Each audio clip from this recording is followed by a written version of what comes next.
Welcome in to the 24/7 Sports Football Recruiting Show. I am your host, Blair Angulo, bringing you some of the top storylines from across the country in the world of college football recruiting. Before we get there, though, remember to like this video and subscribe to the 24/7 Sports YouTube channel so you don't miss any of the action in a packed off season. Let's begin with what's on tap here today. We're going to bring on Brandon Huffman, the national recruiting editor at 24/7 Sports, to discuss the top performers and the recruiting intel from the Under Armour Camp Series stop in the Northwest up in Seattle, Washington. Also bringing in Hank South to discuss everything Texas recruiting after the spring game, and obviously Arch Manning, his big performance down in Austin over the weekend. And we will wrap up with Buff Stampede publisher Adam Munsterteiger to discuss Deion Sanders, the transfer portal, Cormani, McClain, everything that's going on with the Colorado Buffaloes as the spring evaluation period kicks off. But let's begin in Seattle, up in Washington, with national recruiting editor Brandon Huffman. Huff, we were up in Seattle for the Under Armour Camp Series stop. It was a loaded event. You see some of the clips here, the top performers, the Alpha Dog. We had a lot of fun covering this event. And it was, in a way, pretty loaded, Huff. Who were some of the players that stood out to you, and who were some of the top performers that made the list? Yeah, in fact, there was an Under Armour All-America invite extended at the camp, and there was a Future 50 invite extended, and that went to the Alpha Dog for the weekend. A little Southern California flavor fitting with you and Greg flying out to cover the event along with the Southern California native and myself. That a Southern Californian came in and earned the Alpha Dog honor and the invite to the Future 50. Vance Spafford out of Mission Viejo 2026 was a key part of their state championship season. A little bit overshadowed at times by Phillip Bell and Dijon Lee, top 247 guys in the 25 class of Mission Viejo. But Vance was spectacular on Sunday. Had a great day. I think, Blair, you said he reminded you a lot of Kyle Phillips, and he flashed that. Damon Griffin, who was the receivers coach, said there's only 2 or 3 players he could see run a route very much like Vance did during that camp. So he was the Alpha Dog, but there was quite a bit of Southern California flavor among the top performers, especially on the offensive side of the ball. With Vance being the Alpha, you also had Mark Bowman, who was a 2027 out of Mater Dei. He also won a state championship last year. He was the wide receiver tight end MVP. And then Dash Beerley, the quarterback out of Chaparral High School, he's committed to the University of Washington. So he decided to take in an unofficial visit this weekend while doing the Under Armour event. He'll be playing quarterback at Mater Dei this season after transferring out of Chaparral. He was the quarterback MVP. And then there was another Californian among those top 5 performers offensively, Sinai Thomas out of San Francisco Archbishop Reardon. He's another 2026 that was among the top performers there. And then Ryan Brecky out of Idaho. He'll be the #1 player in the state of Idaho in 2026 out of Owyhee High School in Meridian. He also had a spectacular day. His dad played at Boise State. But the offense got a lot of the attention, and yet defensively, I really liked what I saw, especially from 2027 defensive back Josiah Molden out of Westland, Oregon. He's the younger Molden brother of Elijah, who plays for the Tennessee Titans. Dad, Alex, was a former first-round draft pick. So a lot of really young talent flashed this weekend at the Under Armour event in Seattle.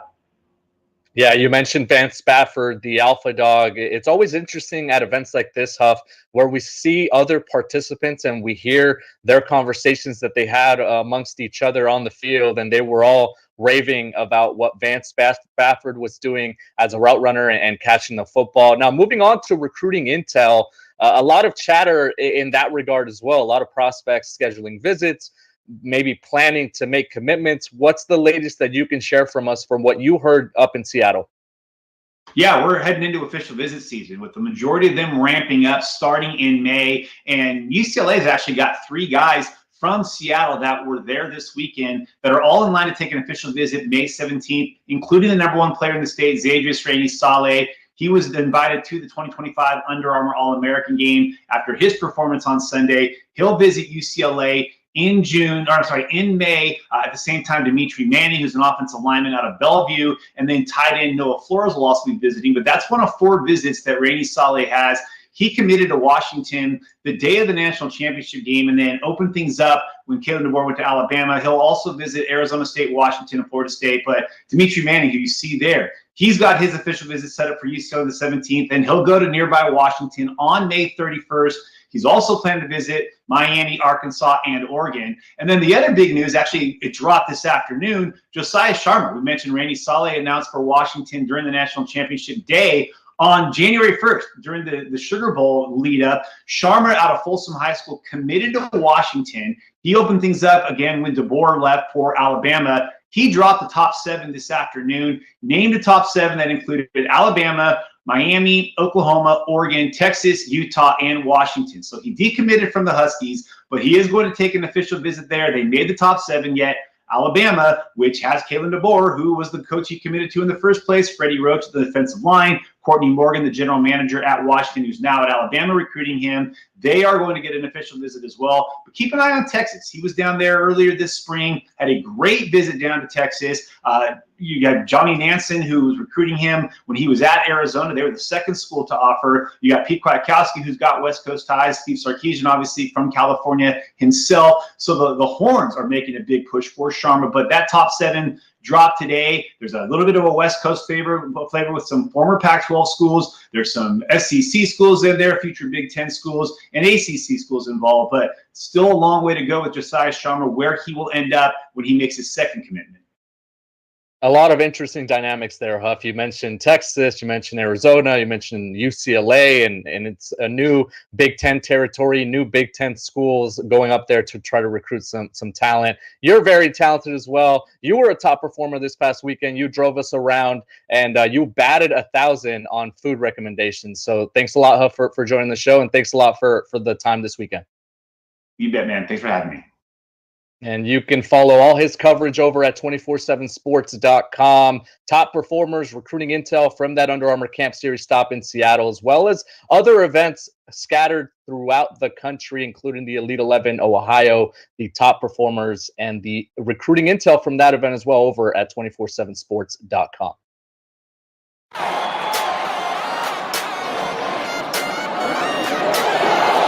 going deep. And that one is hauled in by DeAndre Moore for the touchdown. White squad is on the board. Manning to Moore.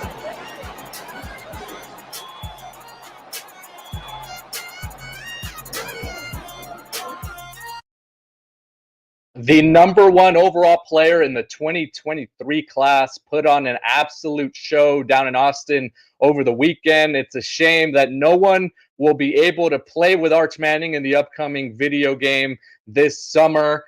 And to discuss that and other topics from the Texas Longhorns spring game down in Austin, Hank South of Horns 24/7. Hank, first of all, I got to ask you about Arch Manning and what you took away from his performance down in the orange and white game. Yeah, I think Arch Manning showed why he was the unanimous #1 overall player in the 2023 class. To put up those kind of numbers, that's what you expect. A player of that caliber to do in a spring game setting like that. And I wasn't surprised. I think it proves the ranking was dead on with him. I think it helps it helps make that argument. And then I think it shows that the quarterback development going on in Austin. You have Arch Manning performing the way he did. You have Trey Owens, who wasn't as highly rated. He was a composite 4-star, but he goes out there and tosses 3 touchdowns as well. For anybody making the is there a QB controversy in Austin? There's absolutely not a QB question. This is Quinn Ewers' team. He played 2 series on Saturday. That was the plan going in. It was going to be an Arch Manning, Trey Owens thing all day. That's what it was. Quinn Ewers obviously, threw that pick 6 on his first series. I think if he had stayed in the game and settled in, I think he would have probably put up similar numbers. But Arch Manning, wow, what a performance! I think the QB's position is safe in Austin, for the next couple seasons. Hank, we lead the discussion on quarterbacks because the Longhorns have a commitment from 4-star KJ Lacey, who also was inside the stadium to take in the spring game, and that kind of brings in a lot of the talk right now, right? It makes for interesting conversation about the direction of that quarterback room. What can you tell us about his visit to campus and other potential suitors and what they might be facing with KJ Lacey? Yeah, KJ Lacey, longtime Texas committed to the program last June and has been solid ever since. From the state of Alabama. When he committed, he said Sark thought of him as Bryce Young 2.0, and what I can say is Texas absolutely loves this kid. They've had him on campus several times. I think this was his third visit this spring. He was in town for Elite 11 a few weeks back, came back a couple weeks later, and then this past weekend he brought his entire family, his mom, dad, little brother. So it was certainly a big deal for him. And, for him to go out there, see that quarterback performance, see the development that the coaches are talking to him about kind of, unfold in front of his eyes, I think helps a lot. And, in terms of holding on to him. And I don't think there's really any concern. I think he's very solid with Texas. There's been talk about, still talk, listening to Auburn, visiting Auburn. Ole Miss has been in the conversation. I think he mentioned Colorado at one point. But I think, as he gets back to Texas more, as he gets more and more comfortable, and, obviously Texas is on an upward trajectory, I think we're going to see his recruitment maybe kind of slow down a little bit and maybe him just focus on Texas. And he even said that when we talked to him on Saturday. It was, he's not fully shutting things down, but he said he was getting there. And so right now he only has an official visit scheduled to Texas that June 21st weekend. And, I wouldn't be shocked to see, that come and him decide just, that this is his choice and he's going to stick with it. So, he's very solid. He's still going to talk to some other teams. We'll see. But I think Texas is thrilled to have him. I don't think there's much concern about where he stands. And I think this weekend just solidified that even more. Friend of the show, KJ Lacey, he was on this show a couple months ago discussing the fact that he was committed, but still hearing from other potential suitors. But I think as a commit, he's been working behind the scenes to get a lot of talent to join him down there in Austin. Who were some other prospects that made it inside the stadium for the spring game, Hank? Yeah, one guy he mentioned was Nick Brooks, the big offensive tackle from Iowa he was talking to. But, it was a pretty loaded weekend. I think that April 6th weekend a few weeks back when they had a recruiting event was probably, I think, more star-studded. But, several big names were in attendance on Saturday. Guys like Kelshawn Johnson, the 4-star wide receiver from Hitchcock. A lot of this 2025 class at the wide receiver position, we mentioned DeCorian Moore, the LSU commit. We mentioned Jamie French, the Jacksonville, the 5-star wide receiver from Jacksonville. But Kelshawn Johnson is a kid that Texas has been pushing for. They're trying to get him to commit. He's kind of one of those kind of athletes you can do a lot of different things with. He's a very, he's a playmaker, and you can see that on his highlights. What he can do with the ball in his hands. He plays basketball. He's a track guy. Can do a lot of different things, and Texas is very high on him. And it's going to come down to Texas and USC for him, I believe. And there's been times where we've had him on commitment watch, but I think he's going to follow through, take some official visits in the summer, and go from there. Another big visitor on campus was Riley Pettijohn. Arguably Texas's top remaining linebacker target on the board after Elijah Bo Barnes committed a couple weeks back. He's one of these new age linebackers, can do a lot. Really athletic kid. You can see why on tape Texas is so high on him, and they've turned to McKinney High School, not only for him, but Xavier Filsimi in the 2024 class as well. But he was back on campus. I think Texas is in good shape for him. I put in a crystal ball pick for them, I think 2 or 3 months ago after his junior day visit. And, he's going to take some official visits as well. Florida State's pressing for him. His brother actually goes to Florida A&M. So, there's some Sunshine State ties there. Texas A&M is another school. USC and Ohio State are also trying to get Riley Pettijohn. But, he was another big name, and a guy that, visited this weekend but didn't actually go to the game because he had track, was Duncanville quarterback Keelan Russell. He's committed to SMU, and, we're talking about KJ Lacey a bunch, but he's a guy that Texas has remained in contact with, despite his commitment to SMU, still showing a lot of interest in. Earlier this spring we were reporting, this might be a 2-quarterback class. You look in terms of kind of the post-Quinn Ewers era, you imagine, which is what's going to happen this next offseason.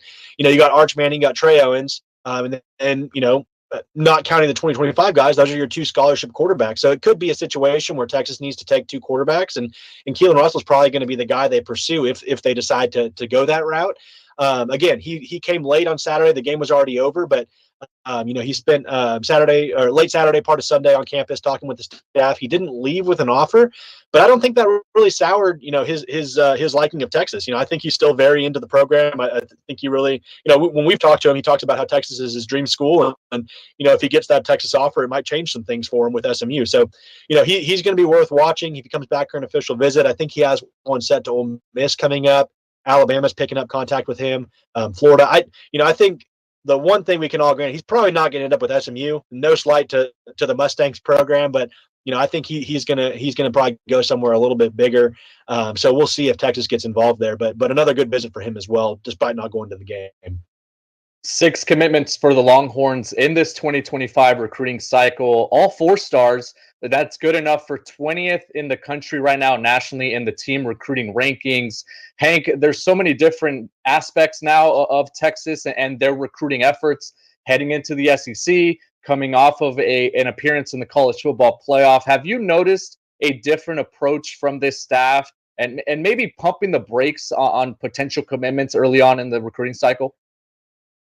Yeah, I think they obviously want to do their due diligence. And, Texas is one of the handful of programs in the country where, you're going to have more guys that want to come than you can take. And that's a good situation to be in. But at the same time, you do need to, you need to see them work out. You need to see them in the spring evaluation period that's coming up. We're seeing the coaches already hit the road. And, that's an opportunity they use to really kind of, narrow in on their board. And, there's always guys that, they're the take regardless. Decorian Moore is a guy that they don't need to see him camp. they know what they have in Decorian Moore, but I think they really like to utilize that spring evaluation, the June camps where they can see these guys live and get more information on this and get more context on kind of their overall athletic profile. Their film is one thing, but the big thing Sark's been talking about in the last 3 years is just putting in his culture in place and having the guys that are bought in. And so culture is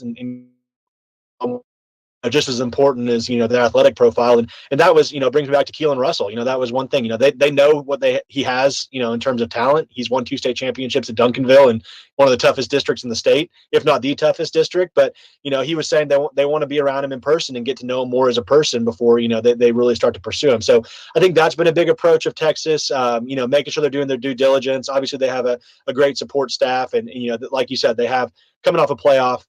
Heading into the SEC, a lot of things are going their way. Even dating back to beating Alabama on the road. Ever since then, I think the country. I think a lot of kids have woken up to kind of what they're seeing what Texas used to be, and that's certainly helping them on the recruiting front. Yeah, we've wondered for years if Texas is back, and I think we can say that Texas is back now and recruiting at a different level. Hank, thank you so much for joining us. You can follow all his coverage over at Horns 24/7, the Texas site in the 24/7 Sports Network. We're good. I trust the recruiting team. I trust our coaches. And please have some faith in me. We're good. We all right. A lot of transfers at Colorado as they've started to trade in some of that Louis baggage, bringing new players, a lot of movement. I think this was something that was expected considering the approach and the strategy that Coach Prime and his staff have employed over in Boulder, Colorado. And now to discuss that and everything Colorado Buffs, let's bring in BuffStampede.com publisher Adam Munsterteiger. Adam, what do you make of those comments, and what do you make of what Coach Deion Sanders and their approach has been this offseason? Well, if you look at it individually, there have been a few guys that have left the program that Colorado would like to have on its roster in 2024. To his point, though, a lot of the guys that left were not going to be starters. In fact, maybe aside from Shimon Mateer, a tight end, none of the guys that left were going to be starters in the program. And so it is tough in this portal age to keep depth around. And so what happens is, especially at Colorado recently, is you've kind of got this revolving door with some of those depth pieces. Now, you mentioned the Louis, Shedeur Sanders and Travis Hunter are still in Boulder. So that is the Louis that Coach Prime showed up with. I'm sure he would include his son Shiloh Sanders in that as well. And so the big picture still looks very promising for Colorado. And what you have to do is go back to when Coach Prime arrived in Colorado and look at each one of these transfer windows. And okay, there was an overreaction when certain guys hit the portal at the beginning of that window. Were they better off at the end of that window from a total talent standpoint on the roster? And the answer every time You go back to the window that went into spring ball in 2023, and the answer is yes. You go into the window leading up to fall camp last year, the answer is yes. Now, they got off to a hot start, didn't really live up to expectations, and part of that was that they missed on a lot of the guys they pulled in from the offensive line portal. But did they improve during the winter transfer window? The answer is yes. And now we're just starting to see some of those early returns. And last weekend was the first weekend that they've had a chance to visit, have non-graduates in the spring transfer portal window visit, and they've already gotten 4 commits out of the 6 that visited, and it sounds like one more is about to pop pretty soon. So I get what he's saying from have a little bit more trust in the process that we've shown since we got to Boulder, but it is unconventional, and so it's certainly going to draw a lot of national headlines. But again, I go back to the fact that this roster continues to get better every one of these windows, and so from that standpoint, I think you got to agree with Coach Prime in terms of what he's building in Boulder, because Colorado does not have the high school recruiting hotbed in their backyard. So again, it's unconventional, but they've had to go to the transfer portal, they feel, to really build this roster up to take advantage of that window with Shedeur Sanders and Travis Hunter this year. It was never going to be a straight line. I think they were very transparent about their plans and how they were going to approach the roster building in Boulder. What do you make, Adam, of roster additions that they've made this offseason? Well, they needed to add a little bit more talent on the defensive side of the ball, and they still need to add a linebacker for sure before they get into fall camp. But Deion Hayes, coming over from Pittsburgh, he was one of their top defenders last year. Samuel Okunlola also transferred over from Pittsburgh earlier this year. So they got 2 of the best pass rushers in Pittsburgh's program to come over, and that is a big need for them. Jordan Dominic did some nice things for the Buffaloes off the edge last year. He's off to the NFL, and so they needed to add some pieces there. And you start going down the list. Rayon Buell is a 4-star transfer prospect on 24/7 Sports, was a 13-team All-MAC guy at Ohio. Now, is he going to be starting on the defensive line at Colorado this season? I'd honestly be a little bit surprised, and that kind of goes back to an earlier point that I made of the fact that they have each transfer window accumulated a little bit more depth, and so Rayon Buell comes in and can be a guy that can factor in as part of that rotation. Obviously, your defensive line is where you're going to rotate more than any position. And then Peyton Kirkland coming in as a transfer from Texas. This was a very highly regarded prospect coming out of high school. Offers from pretty much everybody. Massive 6'6", 366-pound frame.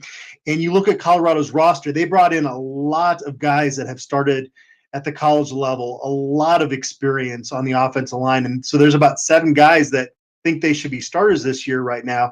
So to be able to kind of fill in the back end of that depth on the offensive line with a guy like Peyton Kirkland that was really highly regarded coming out of high school, is somebody that can develop a little bit and maybe is not a plug-and-play starting player from day one, but you also say, hey, come in and compete. And this is somebody that, has pretty high expectations for himself. So I don't know if he's going to start either, but again, another depth piece that they add.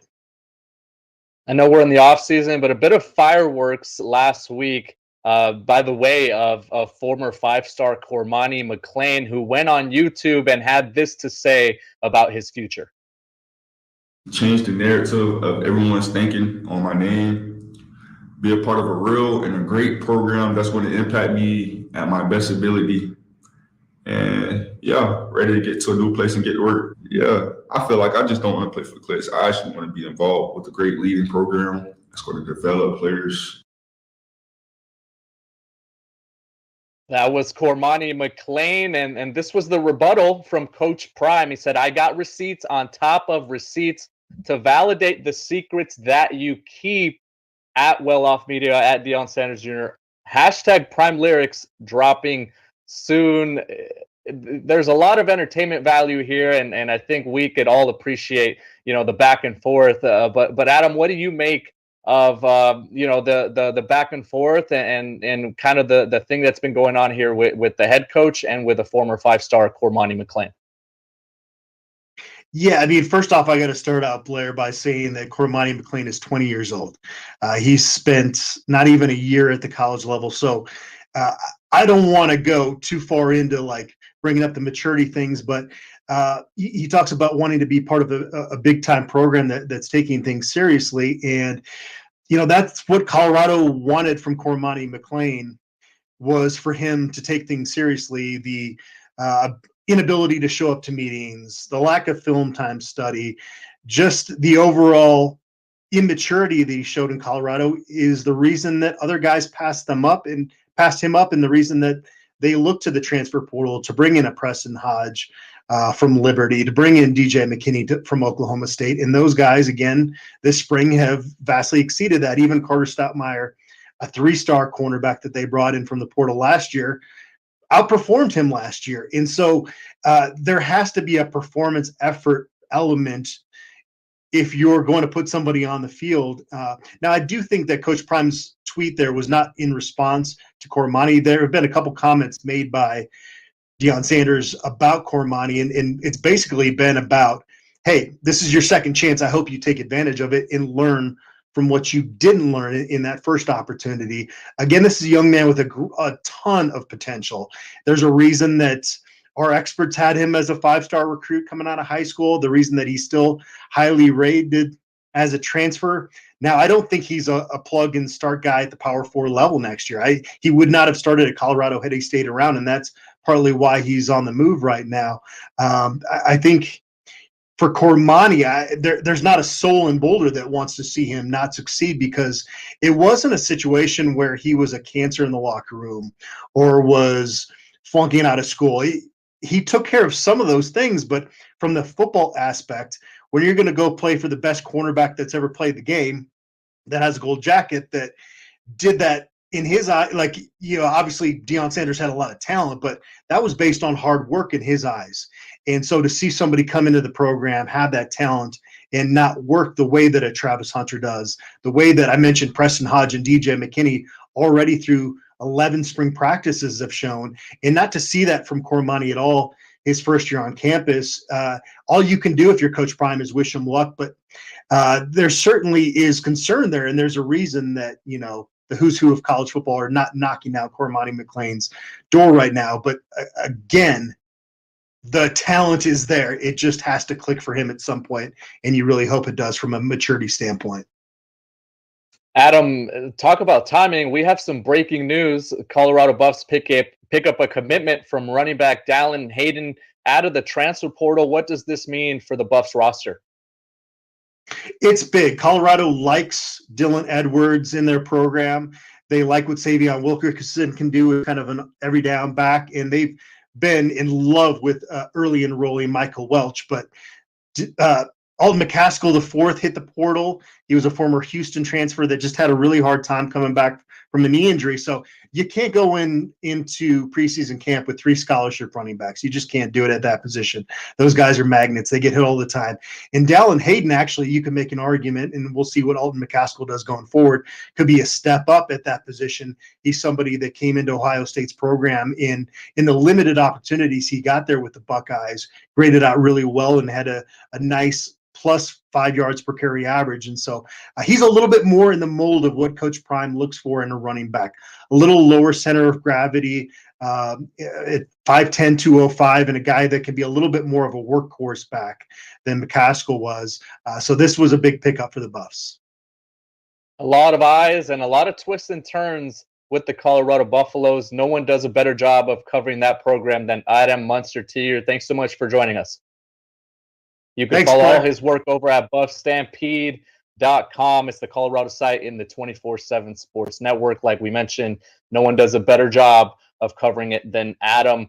And so this is a big offseason, obviously, not only for Colorado, for a lot of programs. It's a big offseason at 247sports.com as well. Later this week, the updated rankings of the 2026 class will be released. It's an expansion from the initial top 100 into a top 24/7 and even further than that, beyond that. So be on the lookout for that later this week over at 247sports.com. Remember to subscribe to the 24/7 Sports YouTube channel and like this video. Thank you so much for tuning in to the 24/7 Sports Football Recruiting Show.